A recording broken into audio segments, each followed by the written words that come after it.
Hi Scorpio, welcome to your quantum reading. This is for Scorpio Sun and Rising. Welcome to my cross-watchers. Cross-watcher, you could be dealing with a Scorpio message, could be for you. Feel free to take it however it resonates with you and your situation. Keep in mind that these are general and timeless readings. If you guys are wanting to check out any of my services, everything is down below in the description box. My website link, Instagram handle, all of that good stuff. All right, so here we go. Let's dive in because this looks very interesting. We have the King. I don't know about this, and then we have the Siren. I don't like this. I feel like if not right now, you could have a person here. Look, these archetypes are all over the place. And then we have the Village. Okay. What am I trying to get at? Okay. Wow, this is so appropriate. So, alright. I freaking love these cards so much. Every time, like every week, sorry, side note, I'm like, oh, maybe I should switch. But I really freaking love the round ones. Okay, so this is so typical. Seriously, I know like a million Scorpios. So we have Village. Every time that comes out, I'm gonna have to seriously calm down and pay attention. So the Village can talk about home base, security, comfortability, and then like this process that you could be going through with the Mountain card. It's like going out of your comfort zone, whatever that looks like. So that could be, it depends on how far you guys have gone, you know, because like you can go through levels of this throughout your life where at first, when you don't have as many resources or whatever available, then you're just like moving and expanding to different cities, and then eventually like you accumulate and you go bigger, whatever that looks like, and then you can go beyond, like expand even further. Like it's this whole process that you go through. It's like an Everest. Like you keep going back to base where you feel this sense of security and stability, and then you go beyond again. Yes? All right. So I'm not totally sure who's the Siren and who's the King here.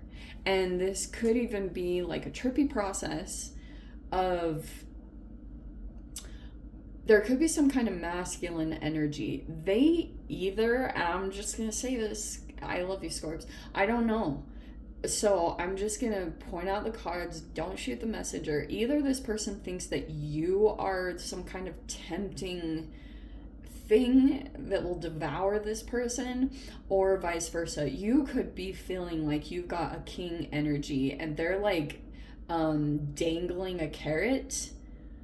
It's almost got this feeling of you kind of need something and there's this masculine energy that is in the way of it, or like you have to go to them almost with the Sword card. You have to go into the environment and get something of value that you need right now. It's like a video game. Like you have to go into this level right now to acquire something, and you're accessing some kind of masculine energy, and like there's a person here that could be reacting because they feel like you're tempting, or this person is. It could even be this back and forth. Like that's the beauty, if you want to call it that, of the yoga of snakes and arrows, because like this person might start to reflect the behavior in some way, or maybe try to tempt you or test. Maybe there's a testing going on, how you're going to react. Masculine energies in general will kind of move, and it's like counteracting moves, you know, like a chess game. It doesn't always have, if it's the N word, narcissism, then it will seem like a game, like a chess game. But in general, people just interact based off of their own emotional energy. You know, like if my self-care is on point, then I'm probably going to react in a emotionally healthy way to this person that is across from me. Okay, and that can dissipate games sometimes. Anyway, why am I going off on that? That is interesting. Sag got this card. So we've got a supernova. That doesn't surprise me. I wonder if there's a person here that could have thought that you were like a temptation in some way in their life, that they would have got pulled off track. And so this person here could be doing tiny little things to maybe cause a reaction within you. We have this relativity and matter. It's like very tangible right now with these two cards, and that's what is kind of messing with a particular person's perception. Like there's this thing that Sam Bachman talks about when it's objectivity. What is it? It's something about like something tangible. It's almost like when you're separate from this person, they literally don't exist, but like this person, they like want you physically in their environment. That's very interesting. That's kind of what I'm picking up from that. Where are my cards? Here we go. I'm gonna shuffle these in a bit of a different way for some reason, because that's what I was feeling. Okay. That was a bit of a mess. That supernova makes me feel like it makes me get a sense of some kind of power struggle slash pushing buttons. You know what I mean? We have the wise one upside down. There's a person here that might not, they're either not fully committed, they might have commitment issues. Right now, this person could be struggling with belief systems, or they like maybe don't struggle to, maybe they struggle to adhere to them a little bit, or like they're questioning their own. I don't want to take it to the extreme of this person could struggle with ethics and morality, so there could be a titch of that is like possibly, I'm not saying this person has done anything yet, but they might like be considering it. You know what I mean? And then we have the Six of Swords right there. Okay, you might be getting away from them because you might feel as though if this person has commitment issues, that could be the reason why you're moving away from them. Oh, and we have the Seven of Swords, but it's upside down. So that's good. I actually feel like you could have moved away from someone, or something is not being taken from you. Isn't it funny? I was saying, like, talking about games not being played. Maybe it's somehow about the way that you're interacting with this person or situation that is causing them to not be deceptive, or you're not playing into it. Like, you could be deciding to be really upfront in how you hold yourself in the situation, so you're probably not being very hidden about your intentions. I don't know, there's something there about not taking something or not doing something deceptive that's making you things to go in your favor. You could be staying free from this person or this environment, and we have an awakening going on right there. That's what I feel like is of value to you, because you could be going through an awakening process or shedding some kind of layers. Oh my gosh, yes. You could actually be self-actualizing in the process of doing that, Scorps. Whatever that looks like for you. We have the Sun card.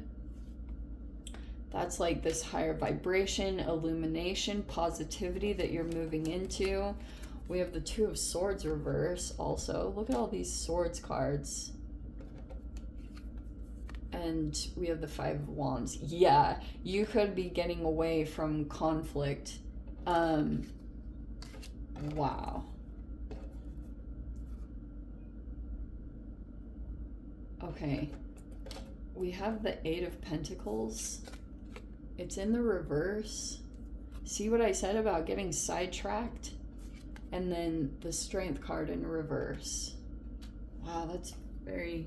Okay. In general, recap. I think it's possible that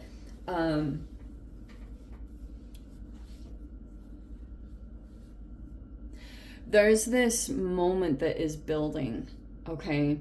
And it's like very interesting because there could be a person here that is actually holding boundaries to a situation, but energetically, like this is really fascinating because I don't know if this is some kind of karmic thing that's playing out, like some weird thing where because you're going to be in a place of review because of the retrograde, so maybe looking back to certain points in your life, certain memories are being triggered where you're thinking about something very specific, but there could be something here, like, I don't know who you're dealing with. If you're dealing with a person that struggles, has like commitment issues, or I think like if there's a possibility to work things out, do. For those of you that are in a commitment, stay in it, because it feels like to me that this energy on the outside, which is very fascinating, it could be an air sign that is like holding the boundary, okay, which looks very good. So that could be something else in the environment. It looks like they're holding the boundary on this and making sure lines aren't crossed. Like there's something very specific there. The sword is a very positive card because there's a person here that's like putting a boundary in place because of perceptions, or there's this other situation. This is like something going on outward in the environment. It could be a person that you're dealing with that's tied to this whole scenario or situation. But yeah, you might feel like there's an energy involved in some particular way that's taking things off course. Wow, this has seriously been playing out all across the board. Like this can be a person here that's trying to come in and keeping, like for example, there could be, dude, you guys are going to be dealing with so many different dynamics and I can't even freaking pinpoint it. But in general, there could be this energy that's just like floating around in the collective of a person that is like, this could be an ex, you know, this could be an ex of a masculine that they see some potential union coming together, and that's why the strength is reversed, because there could be a weakness here. There could be something that a person feels like overcomes them. It could be tied to diet, relationships, people. It's like these very animalistic drives within us that are, the foundation of them are fear. So there's a person here that has a triggered response and then it causes an actual tangible reaction, and that is somehow taking a person's strength away. So there's a person here that might be feeling like focus is a little off because strength is a little bit off. All that is becoming illuminated right now. So Scorps, you could be going through this awakening process. And that's why I was saying this Five of Wands, that could be some kind of conflict in the environment, and just a heads up, that will be coming in with the Uranus Mars square. It's been coming in impulses here and there, but it can just be that pushing the button until you transform into, like, until you, if I was to put it in the most simplest form, it's like hormonal balance, you know? All of us have to deal with it as humans, and when you're dealing with Mars, you're dealing with muscles, okay? There's a bully, and it's like uncomfortable, and I like this because Seven of Swords is reversed, so I don't think that I don't think there's anything, like, there's no sneaking, cheating, anything going on. There's nothing like that. Like, how very fascinating. there's a person here that, like, maybe things are upside down, and like I talked about belief systems, there's a person here that's like truly questioning their beliefs. I don't know, or whatever is going on. Like, it could be involving spirituality or religion. It's all that stuff. Like, if I was to put this in different terms, this could be a fence sitter. They're back and forth in some particular ways on their beliefs, but that could be, like, I don't know if that even has a titch of imposter syndrome tied to it, because here's what can take place. Like, when people have parents that are still influential with, like, strong religious beliefs, sometimes that can play a huge factor. Or if there's an actual religious leader that's involved, because, like, if there's some kind of conflict going on in the environment and there's a person genuinely looking for guidance, Hierophant is a teacher, but the teacher, it could be giving bad advice, you know? And you want to take a look at that. Like, there's a person that could be saying, you know, like, I had a particular person, I'm not even going to say who this person was, but they had a very strong religious background, and I was going through some genuine conflicts, and they were like, just be the peacemaker. No, that was not the right advice for the situation, because it had a tinge of fawning to that, you know, the fawn response, where you just kind of become kind of docile and you appease to the situation. No, that can cause an even more negative reaction. Seriously. So that's why I'm saying, like, there's something to look at when it comes to advice, or, because I don't like that Hierophant card. It's literally, it can be a religious energy, or someone in a place of teaching or something like that, and they're giving bad advice. Or it's like Taurus, you know, when a Taurus is out of balance with their health or in any particular way, I've seen that a lot of times. Anyway, I don't know what I'm saying. I'm going to dive into the extended, see whatever else wants to come out. If you guys want to join me over there, feel free. Go down below, click on the Vimeo link, see you over there. But Scorpio, if this is where we leave things, sending you so much love, wishing you all the very best. See you in your next reading. Take care.